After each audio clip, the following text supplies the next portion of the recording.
പൊതു സ്വകാര്യ പങ്കാളിത്ത മാതൃകയിൽ നടപ്പാക്കിയ പൊന്നാനി മോഡൽ മണൽ ശുദ്ധീകരണ പദ്ധതി പ്രകാരം അഴിമുഖത്ത് തൊഴിലെടുക്കുന്ന തൊഴിലാളികളുടെ സുരക്ഷയും പ്രാഥമിക സൗകര്യങ്ങളും ക്ഷേമവും ഉറപ്പാക്കണമെന്ന് CITU പൊന്നാനി ഏരിയ കൺവെൻഷൻ ആവശ്യപ്പെട്ടു. ജില്ലാ ജനറൽ സെക്രട്ടറി VP സക്കറിയ ഉദ്ഘാടനം ചെയ്തു. ഈ പൊന്നാനിയിൽ ഏതെല്ലാം വിഭാഗത്തിൽ നമുക്ക് സംഘടിപ്പിക്കാൻ സാധിക്കും? കാരണം വലിയ ചെറുത്തുനിൽപ്പ് അനിവാര്യമായി വരും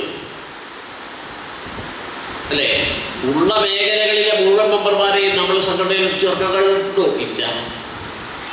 ഇല്ലാത്ത വിവിധ മേഖലയുണ്ട്, നമ്മൾ യൂണിയൻ രൂപീകരിക്കാത്ത ആ മേഖലകളിലേക്ക് നമുക്ക് കടന്നു കയറാൻ സാധിച്ചിട്ടുണ്ടോ? ഇല്ല. സാധിക്കണം ഈ സമ്മേളനത്തോടുകൂടി എന്നാണ് നമ്മൾ തീരുമാനിച്ചത്. ഇപ്പൊ കഴിഞ്ഞ ദിവസം ഞങ്ങൾ ആലോചിച്ചത് വലിയ പങ്കാണ് ഈ എന്താ പറയുക ഈ പോരാട്ടത്തിൽ സ്ത്രീകൾക്ക്. കഴിഞ്ഞ ദിവസം സ്ത്രീകളുടെ പണിയെടുക്കുന്ന സ്ത്രീകളുടെ ഒരു കൺവെൻഷൻ ചേർന്നു. കഴിഞ്ഞ 26-ാം തീയതി മലപ്പുറത്ത്. ഞങ്ങളുടെ പ്രതീക്ഷ കവച്ചു വെച്ച ഇരിക്കാൻ പോലും സീറ്റില്ലാത്ത വലിയ മുന്നേറ്റമാണ് അയോധ്യയിലുണ്ടായത്.